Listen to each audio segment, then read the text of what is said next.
ஈஸியான mushroom soup செஞ்சிடலாம். மஷ்ரூமில் உள்ள தோலை எடுத்துக்கோங்க. மஞ்சத்தூள் உப்பு போட்டு கழுவி எடுத்துக்கோங்க.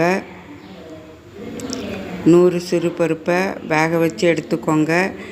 கடாயில் வெண்ணெய் இல்லைன்னா நெய் 4 டீஸ்பூன் போட்டுக்கோங்க. கட் பண்ண வெள்ளைப்பூடு இஞ்சியை வதக்கிக்கோங்க. ஒரு கட் பண்ண வெங்காயத்தை வதக்கிக்கோங்க.